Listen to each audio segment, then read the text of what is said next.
Meus irmãos, paz do Senhor Jesus, nós estamos mais uma vez aqui com vocês, juntamente neste canal, para estarmos estudando mais um assunto da nossa Escola Bíblica Dominical. Um assunto maravilhoso, nós estamos falando a respeito das obras da salvação. Então, o nosso assunto nesse trimestre é a respeito das obras da salvação, aquilo que Jesus fez, né? Então, a salvação só se dá por intermédio de Jesus. Então, nós entendemos a salvação através de Cristo.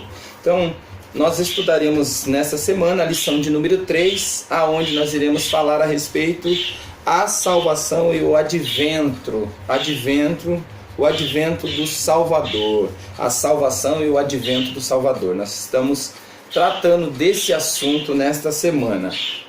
Antes de eu entrar aqui, gostaria de estar já fazendo os agradecimentos, agradecendo a você que tem nos acompanhado, alguns irmãos aí que têm perguntado, né, a respeito se nós vamos postar, ou nós estamos aqui já vamos postar a lição aqui, e nós estamos com algumas dificuldades de tempo, com algumas coisas que nós estamos fazendo, trabalho, e está sendo um pouquinho difícil, mas nós vamos conciliar da maneira correta, amém? Mas muito obrigado por você se preocupar, por você estar conosco, os que têm se inscrito no nosso canal, que têm assistido, você é sempre bem-vindo, muito obrigado aí. Convida os seus amigos, convida os irmãos aí que gostam, porque esse canal aqui é só para quem gosta de escola dominical.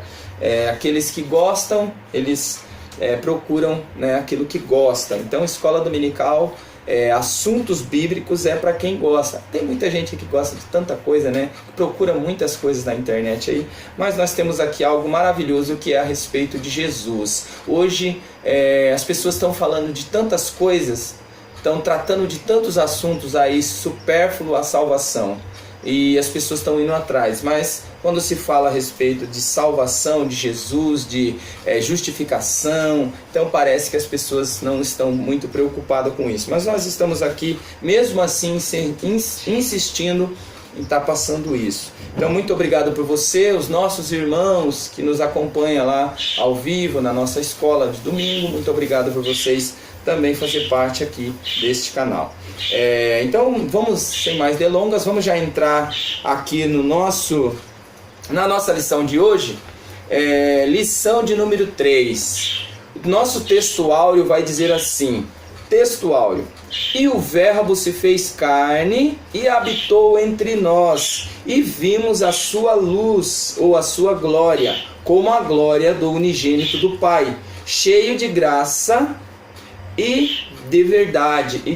João capítulo 1, verso 14. Nós temos algumas coisas aqui dentro desse capítulo de João, capítulo 1, verso 14, que depois nós vamos estar passando algumas atribuições a Cristo aqui dentro desse capítulo, que esse capítulo mostra toda a divindade e a humanidade de Jesus. Nós vamos estar falando a respeito deles, mas vamos lá. Nossa verdade prática diz assim, verdade prática: o nascimento de Jesus Cristo se deu dentro do plano divino para a salvação humana, ou da humanidade. Então, a salvação se dá dentro do plano divino. Houve um plano, houve um projeto.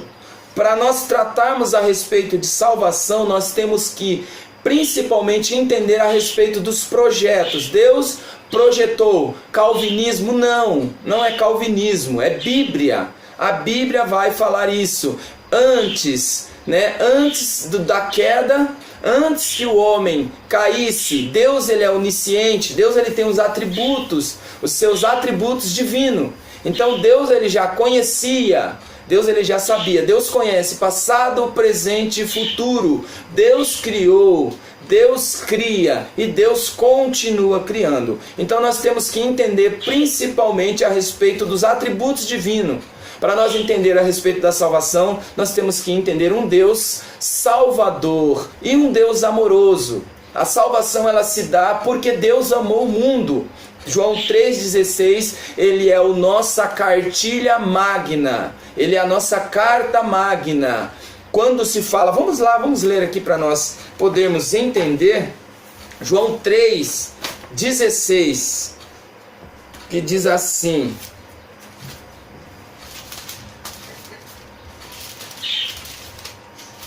olha só que coisa interessante e maravilhosa.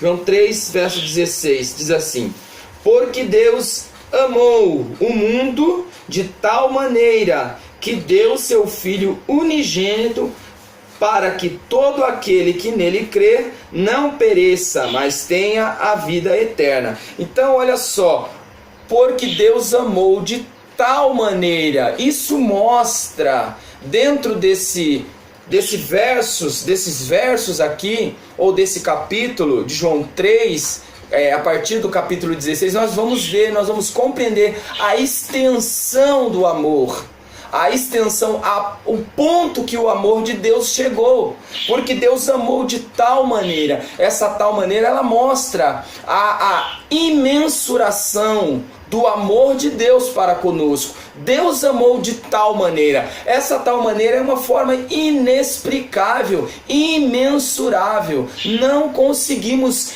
mensurar, não conseguimos medir o tamanho do amor de Deus. Porque Deus amou de tal maneira. Aí nós vemos aqui, mais na frente, o versículo dizer que Deus amou de tal maneira que deu seu Filho unigênito. O Deus amou essa forma tão imensurável que ele deu a entrega. Deus amou, mas não ficou somente em palavras. Deus agiu no seu amor. A salvação, ela é a ação de Deus para nós perdidos, pecadores. Deus amou e agiu. Porque Deus amou, assim ele agiu. Então Deus amou, que deu. A entrega do amor de Deus é algo maravilhoso. Deus entregou algo que para ele era mais excelente, que era o seu unigênito. Unigênito, ele fala de Cristo como ali o Filho eterno de Deus, aquele que estava do lado. Nós vamos entrar aqui a respeito da eternidade, ou de Cristo, né, Salvador, porque a salvação ela se dá através de Cristo, mas Deus projeta esse amor e demonstra esse amor através do seu unigênito, seu Filho único, porque Deus amou de tal maneira que deu o seu Filho unigênito. Então deu esse amor imensurável, essa entrega maravilhosa que é o seu Filho, para que todo aquele que nele crê não pereça, né, mas tenha a vida eterna. E o presente.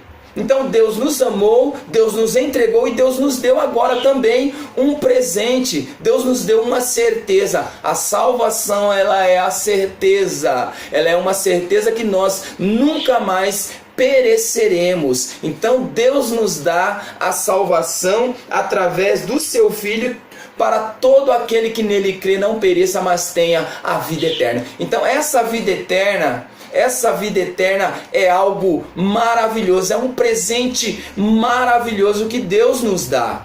Então essa vida eterna é uma promessa de nós estarmos com Cristo, vivendo com Ele a eternidade. Então isso é maravilhoso saber, que Deus nos amou dessa forma tão grande, tão imensurável, que nos deu o seu Filho, algo tão importante para Ele, algo tão maravilhoso para Ele, algo fora de todas as realidades que nós entendemos, e também nos deu essa promessa, ou esse presente da eternidade com Ele. Quando nós entendemos esse amor de Deus aqui em João 3,16, nós vamos compreender que Deus, Ele é um Deus que não deixa a sua palavra cair por terra, porque Deus criou o homem, Deus amou o homem e Deus deu essa certeza da salvação ao homem. Continuando aqui, vamos lá, continuando a nossa lição, a nossa leitura bíblica em classe, eu vou fazer um apanhado rápido e depois vou estar explicando aqui rapidinho a respeito desse dessa parte aqui, né, que nós temos aqui na lousa a respeito do peixe, né, que é o símbolo da igreja do primeiro século, né, que eles se basearam no símbolo do peixe, tanto que nós temos aqui, né, em grego, né, a terminologia, né, o nome do peixe em grego, e nós temos aqui o significado desse peixe aqui e o significado do que os judeus pegaram aqui para simbolizar Jesus aqui, porque esse nome, né, ele dá quase que o nome de Jesus, né, Jesus Cristo, o Filho, o Jesus Cristo de Deus, Filho e Salvador, que ele dá aqui o significado aqui do peixe aqui, dos nomes aqui. Vamos lá, continuando aqui.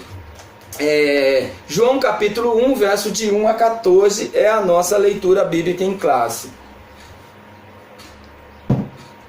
que diz assim: no princípio era o Verbo, e o Verbo estava com Deus, e o Verbo era Deus.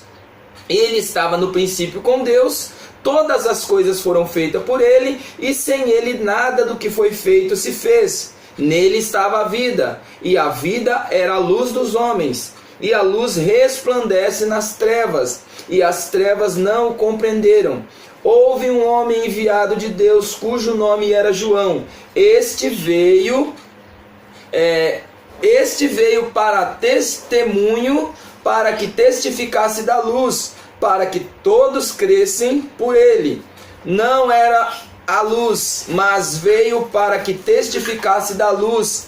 Ali estava a luz verdadeira, que alumia a todo o homem que vem ao mundo.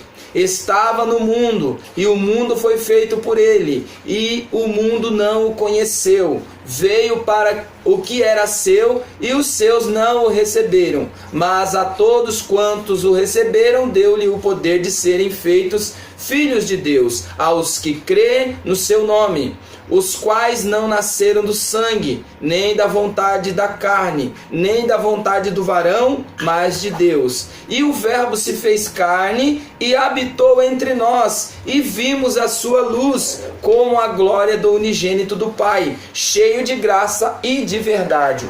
Ponto. Entendemos aqui algo maravilhoso. O texto, o verso 10 vai falar assim, do capítulo 1. Veio, 10, estava no mundo, e o mundo foi feito por ele, e o mundo não o conheceu. O mundo foi feito por ele, né? Lá no Gênesis, esse verbo, quando se trata aqui do verbo encarnado, nós conhecemos esse verbo encarnado porque Jesus se fez homem.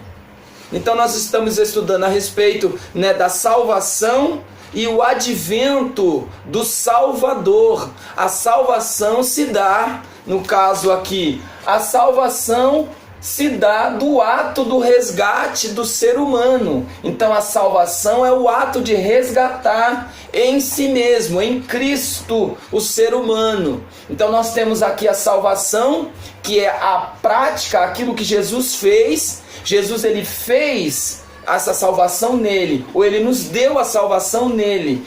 E o advento era a vinda, né? A vinda do Messias, o esperado, que os judeus esperam ainda hoje, mas a igreja, a sua noiva, ou os gentios o aceitaram. Veio para o que era seus, mas os seus não o aceitaram, não o reconheceram. Mas todos aqueles que o aceitaram, foi dado o poder de ser feito filhos, né? Então o poder de ser feito filhos de Deus foi dado agora aos gentios, porque a vinda do Messias, ou o advento do Messias, o nascimento de Jesus, se dá aos judeus. Se deu lá no começo, né?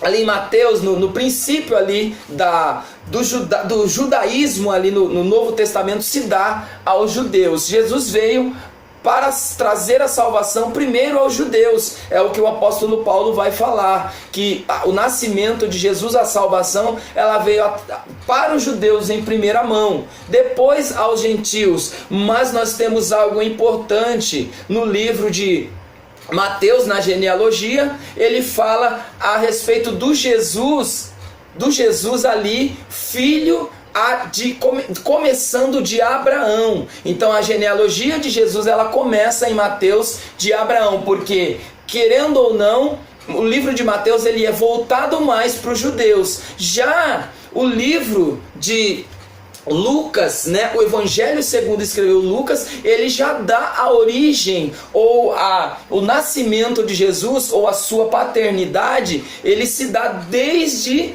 Adão. Então olha só, Jesus aqui na genealogia de Lucas começa-se lá em Adão, né? Começa-se em Adão. Por quê? Porque indicando que a salvação ela não veio só para os judeus. Ela não se dá só para os judeus, ela se dá desde o primeiro homem, desde o primeiro casal, porque a salvação, como Paulo vai escrever também, por um homem entrou o pecado, né? Por Adão entrou o pecado no mundo, que é o pai de toda a humanidade, através do segundo homem Jesus, né? Que se fez homem, entrou a salvação. Então, se por um homem entrou o pecado em toda a humanidade, por Jesus Cristo, pelo advento do Messias, entrou a salvação. A salvação ela se fez presente a todos, porque todos pecaram e destituídos estávamos da glória de Deus. Passado, porque presente é salvação. A salvação hoje se faz presente através de Cristo. Então nós vemos isso lá em Lucas, no capítulo 2, verso de número 11. O advento, o nascimento do Jesus, né, Filho de Deus aqui. E Salvador é o próprio Cristo. Então a salvação é o ato, o advento é a vinda e o Salvador é o próprio Messias, aquele que viria libertar os cativos. Lucas capítulo 4, verso de número 18. Porque a missão de Cristo foi trazer a libertação. Salvação é o resgate, salvação é a libertação, salvação é tirar o homem do lamaçal ou das correntes do pecado, porque o homem estava perdido, mas Jesus veio para salvar o que se havia perdido. Então, continuando aqui, a nossa introdução vai dizer assim: Deus não abandonou o ser humano no pecado, por isso o nascimento de Jesus marca o início de uma nova era para a humanidade, em que a promessa de perdão e da salvação por intermédio de sua encarnação, posterior crucificação e morte foi efetuado por ele na cruz, a fim de nos redimir. Então a remissão ela se dá através da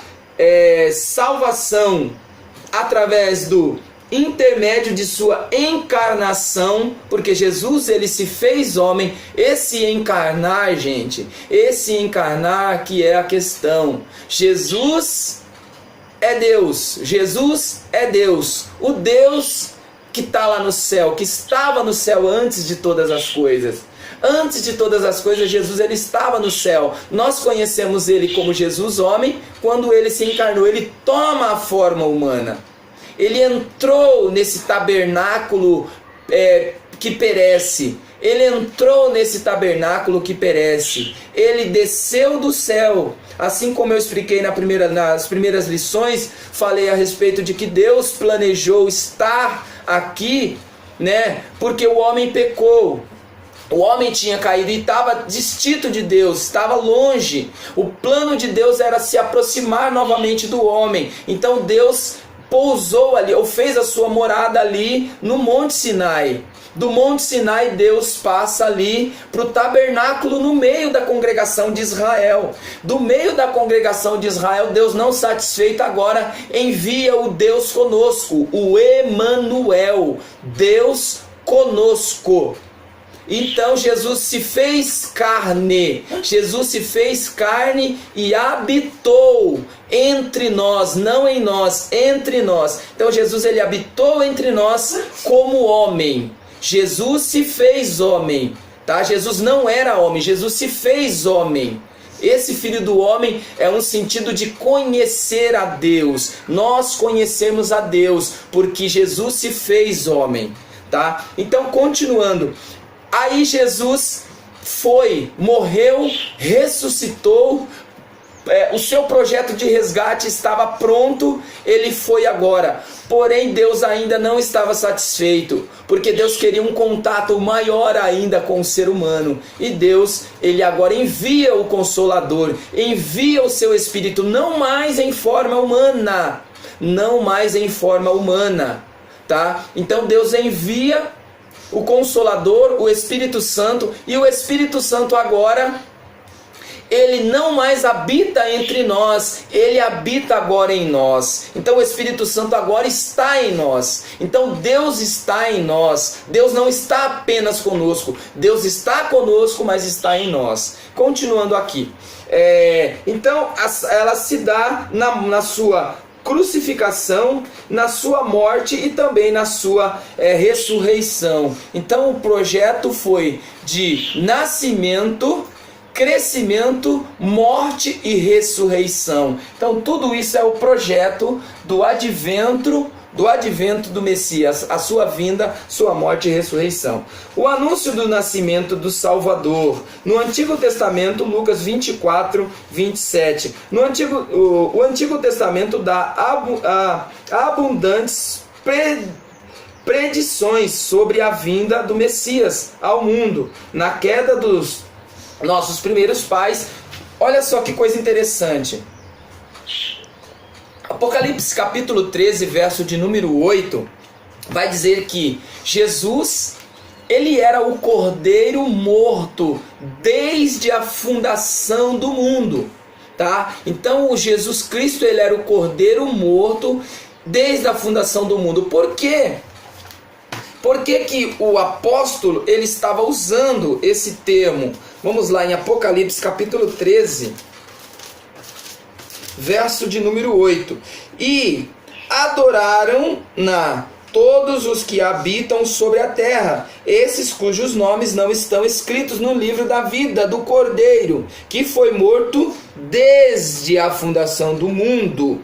Então olha só, por que que o apóstolo aqui, ele utiliza esse que Jesus, ele foi morto desde a fundação do mundo? Porque o plano de salvação, ele já foi projetado, antes. Porém, o que o apóstolo ele está utilizando aqui na queda dos primeiros pais de Adão e Eva. Lá em Gênesis, a partir do capítulo 2, 3, você vai ver que quando o homem caiu, no capítulo 3, quando o homem caiu, o que Deus fez? Deus, ele matou um animal ali, possivelmente um cordeiro. Deus matou, tirou a pele ali do cordeiro e fez vestimenta aos primeiros pais, porque os primeiros pais, eles mesmos se cobriram com ervas do campo, com folhas ali de árvore. Aquela cobertura estava meia boca, mas Deus faz agora uma cobertura especial. Deus faz ali da lã ali daquele carneiro ou daquela ovelha que seja, Deus faz daquele animal, ele faz uma vestimenta para cobrir ali o pecado do ser humano. Então ali já simbolizava. Então o apóstolo aqui, ele usa o termo que Jesus, ele foi morto desde a fundação do mundo, porque a morte de Cristo, ela já começa a se montar ali desde quando os primeiros pais caíram. Então Deus já simbolizando ali com aquela morte daquele animal o que viria a acontecer. Porque quando o cordeiro foi morto, que era o cordeiro Jesus, que ele se fez sacrifício, ele foi o sacrifício substituto para nós recebermos a salvação. Ele cumpriu aqui, porque na lei judaica precisava se matar. Nós estudamos o Cordeiro Pascal. Na lei judaica precisava se matar o cordeiro, um cordeiro puro, imaculado, de 1 ano, para poder cobrir o pecado. O seu sangue era derramado, passado ali nas paredes ali do Santo dos Santos, e entrava ali com o sangue no santuário para cobrir o pecado daquele ano. Agora, o animal tinha 1 ano era um animal de um ano para cobrir o pecado do homem daquele ano. Após o ano seguinte, deveria fazer novamente o mesmo ato, porque o sangue do animal ele tinha somente o poder de cobrir o pecado naquele ano. Então no ano seguinte tinha que se fazer novamente outro sacrifício. Porém, o sangue carmesim, o sangue do Salvador, do Messias, foi derramado uma única vez. Porque esse sangue não foi somente para cobrir o pecado, não, foi para tirar, para arrancar, para salvar o homem, para limpar o homem do pecado, quando o homem crê nesse sacrifício. E esse sangue, ele é eterno, é um sangue que não cobriu, mas que perdoou o pecado do homem para sempre, porque ele limpa, ele tira o pecado do mundo. O Cordeiro de Deus que tira, foi o que João Batista disse. Esse é o Cordeiro de Deus, não que limpa, mas que tira o pecado do mundo. Então esse Cordeiro morto desde a fundação do mundo, ele quer dizer que Jesus, ele já simbolizava ali naquele animal que foi morto para cobrir o pecado aqui dos primeiros pais. Então nós vemos aqui no Antigo Testamento, né, o símbolo do Cordeiro ou de Jesus que viria para operar aqui a salvação, né? Nós vemos no Cordeiro Pascal e outras coisas mais, Êxodo, Levíticos, nós vemos isso, Salmos, Isaías. Vamos ler Isaías capítulo 9, verso 11, Isaías 9, verso 5, nós temos algo interessante. Do 5 ao 11, vamos ler aqui. Porque toda arma... A partir do verso 5. Porque toda a armadura daqueles que pelejam com ruídos e os vestidos que rolavam no sangue serão queimados, servirão de pastos ao fogo. Porque um menino nos nasceu, um filho se nos deu, e o principado está sobre os seus ombros, e o seu nome será... Olha as características, olha os atributos do menino, do Messias, né, profetizado aqui por Isaías. Maravilhoso, conselheiro, Deus forte, Pai da eternidade e príncipe da paz. Então nós temos aqui Jesus como Pai da eternidade, porque Jesus como Pai da eternidade, ele é criador da eternidade. Na verdade, Jesus ele não é eterno, Jesus ele está além da eternidade, ele é sempiterno. Se ele criou a eternidade, ele não pode ser eterno, porque senão ele está se limitando à sua criação. Mas continuando, do excremento deste principado e da paz não haverá fim, sobre o trono de Davi e no seu reino, para o firmar e o fortificar em juízo e em justiça, desde agora para sempre. O zelo do Senhor dos Exércitos fará isto. Verso 11.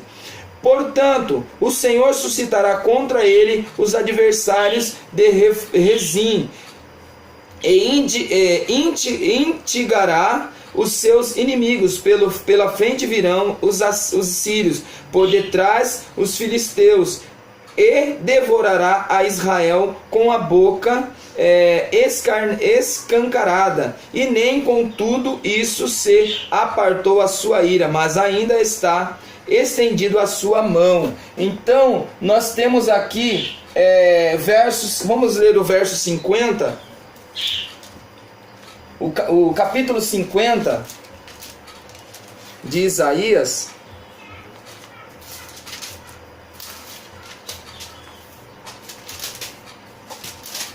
Capítulo 50 também diz assim: assim diz o Senhor, onde está o líbelo de divórcios e de vossa mão, pelo qual eu a repudiei? Ou quem é o meu credor, a quem eu vos tenho vendido?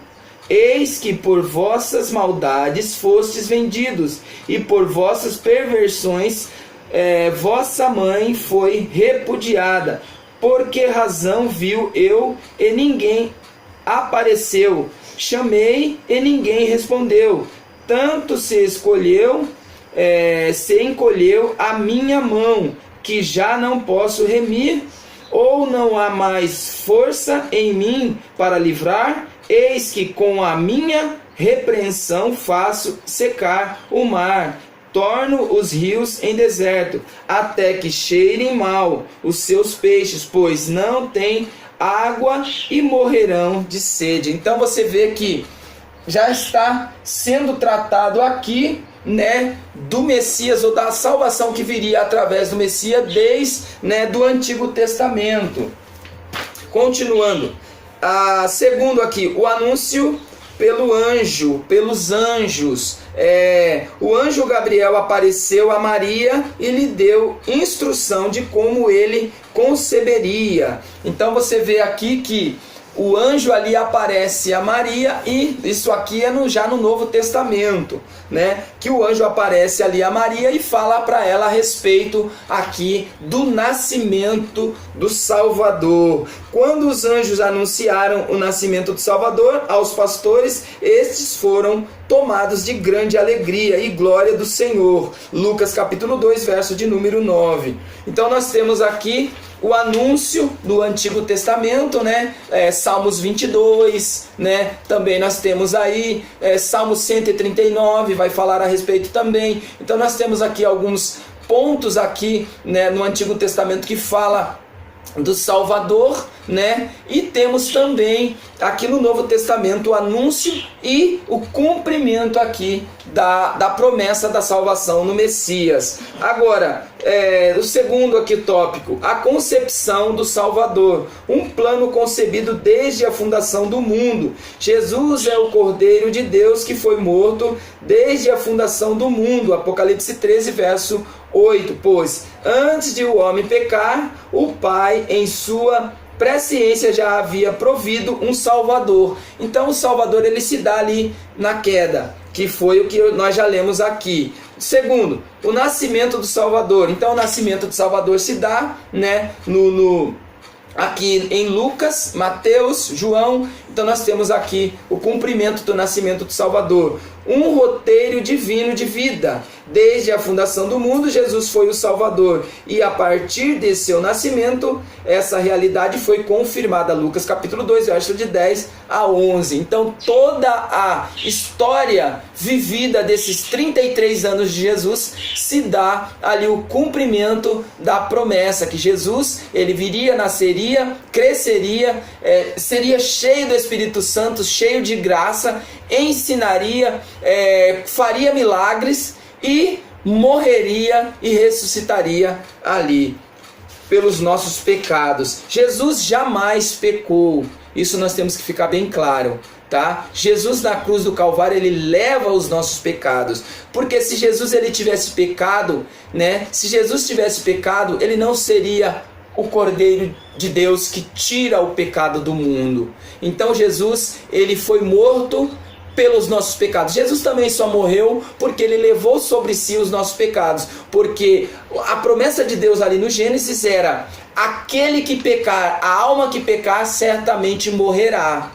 Tá? Então Jesus ele não pecou, mas Jesus levou sobre si os nossos pecados. Então essa promessa ou esse imperativo de morte caiu sobre ele, porque ele levou os seus pecados, os nossos.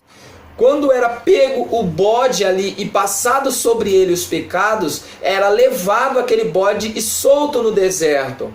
Mas o cordeiro morto, ele ficava ali, ele era imolado, tirado o seu sangue era para passar ali nas paredes ali de dentro ali do santo do santo. Mas o bode que levava o pecado, ele era solto.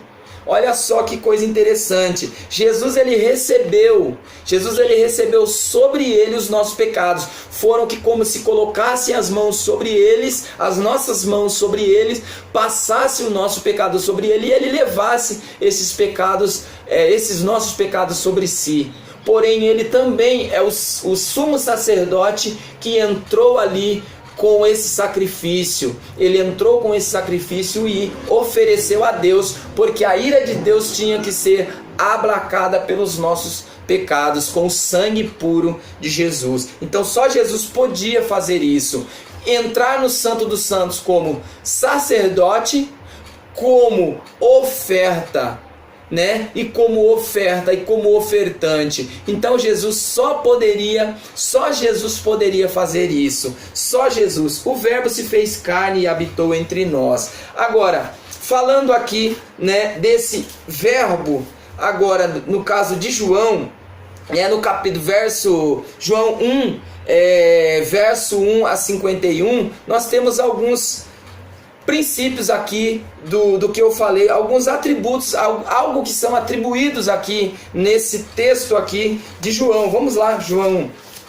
Evangelho de João, no capítulo 1, ele vai falar algumas coisas interessantes. Ele vai falar assim: no princípio era o Verbo, e o Verbo estava com Deus, e o Verbo era Deus.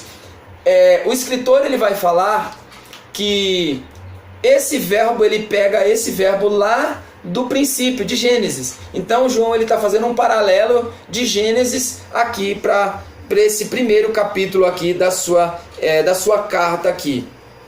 Então ele está falando que o Verbo se fez carne e habitou entre nós. Só que ele vai falar aqui nesse capítulo, do capítulo 1, do verso 1 ao verso 51, ele vai dar algumas características, né, que eram específicas a Jesus, né, da divindade de Cristo. Primeiro, ele fala do Verbo, que isso indicava a eternidade de Jesus, porque lá no princípio Jesus ele já aparece ali, Deus conversando, o Verbo foi conhecido porque Deus ele estava conversando ali no princípio.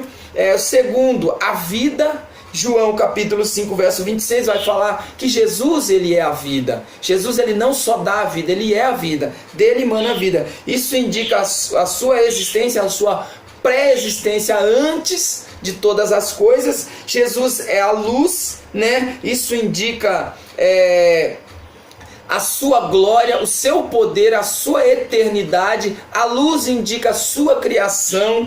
Filho unigênito de Deus, porque unigênito significa também que Jesus ele é o único, primogênito e unigênito, o único filho de Deus, o único da sua espécie, que é Deus e que se fez homem. Cordeiro de Deus, porque ele é Deus e ele se fez sacrifício, ele se tornou esse sacrifício, né? Porque ele levou sobre si, ele foi imolado, ele não abriu a sua boca, como diz Isaías capítulo 53, vai falar maravilhosamente desse cordeiro aí. Messias, que Messias ele veio e voltará, né? Salvador, salvação, que esse Messias é ungido que trouxe a salvação. Rei de Israel, foi o que os próprios israelitas esperavam, um rei. Eles não esperavam um salvador, eles esperavam um rei político, ou um Jesus político, que viria ali para cumprir ali um sentido político, não um sentido espiritual. Filho do homem. Esse filho do homem, ele se dá como filho do homem porque ele foi nascido. Hebreus capítulo 1 vai falar, vamos lá, Hebreus capítulo 1, para nós explicar rapidinho isso daqui e já terminar aqui. Hebreus capítulo 1,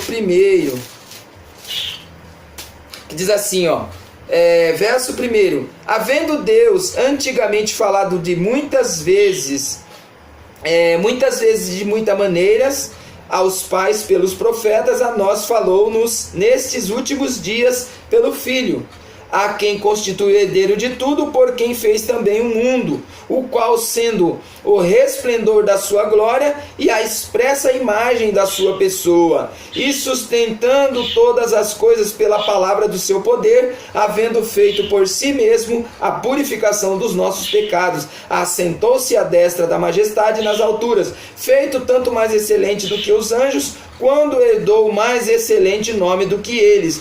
Porque o qual dos anjos disse jamais: tu és meu filho, hoje te gerei. Então esse filho do homem se dá aqui, porque Hebreus vai falar, porque a qual dos anjos disse jamais: Tu és meu filho, hoje te gerei, e outra vez eu lhe serei por pai, e ele será por filho, ou me será por filho. Então você vai ver que o termo filho do homem não se dá na eternidade, porque na eternidade ele é Deus. Ele se dá porque Jesus, ele foi-se feito filho do homem aqui, porque Jesus ele foi gerado como homem, tá? Então esse filho do homem se dá por causa disso. Agora, entendendo aqui, então esse nome é Exus, aqui que é no caso do peixe, né, que é o iota, na primeira letra é o iota, né, que significa na verbalização para o português o i, o xi, né, que é o ch, o teta, né, que é o th, o y, que é o u ou o y, e o sigma, que é a letra S. Então nós temos aqui o símbolo do peixe, né, que os cristãos antigos eles usavam isso para se... Então nós temos aqui o símbolo do peixe que os cristãos antigos, né, eles utilizavam para se identificar uns aos outros, porque se você ler aquele livro As Catacumbas de Roma, você vai ver que ali naquelas catacumbas você vê os símbolos dos peixes, né? O peixe ele simbolizava aquilo que Jesus fez, né, ali na multiplicação dos peixes, e no Novo Testamento você vê falar muito a respeito de peixe. Então eles utilizaram esse peixe para identificar os cristãos. Então nós temos aqui, né, esse nome, né, do peixe que vai indicar aqui o Y, o X, o Theos, o Teta, o Y, o Sigma, que vai indicar o I, Jesus, que é Jesus, né, o X, que é o Christus, que é Cristo, o Theos, que é Deus, o Huios, que é filho, o Soter, que é salvador. Então nós vamos ter aqui nesse símbolo, ou nesse nome peixe, no grego, né, que esse nome peixe se dá no grego, nós vamos ter aqui Jesus Cristo de Deus, Filho e Salvador, que dá esse nome, Jesus Cristo de Deus, Filho e Salvador. Então nós temos essa identificação aqui que a igreja identificava para falar a respeito de Jesus, né? Jesus, Christus, Theos, Rios, Soter, ou Jesus Cristo de Deus, Filho e Salvador. Era o que a igreja antiga do primeiro século eles falavam a respeito desse símbolo do peixe aqui. Mas vamos lá, a nossa conclusão diz assim: as bodas novas do Evangelho, as boas novas do Evangelho se materializaram em Jesus, quando se deu o nascimento em Belém. Suas obras salvadoras foi profetizada ao longo de todo o Antigo Testamento, anunciado pelos anjos aos pastores e ecoa de forma abrangente por todo o universo até hoje. Então nós temos aí, né, essa maravilhosa salvação, né, porque essa maravilhosa salvação ela se dá no advento do Messias, né, quando Jesus veio, nasceu e morreu e ressuscitou e está à destra de Deus. Agora essa salvação ela se dá, né, através de nós aceitarmos o ato da salvação em Cristo Jesus. Se creres e for batizado, será salvo. Porém, se não crer, já está condenado. Então, desde já, quero agradecer e pedir que vocês continuem conosco aqui, nos ajudando neste canal. Muito obrigado. Deixe o seu like e o seu comentário aí. Amém. Deus abençoe a todos.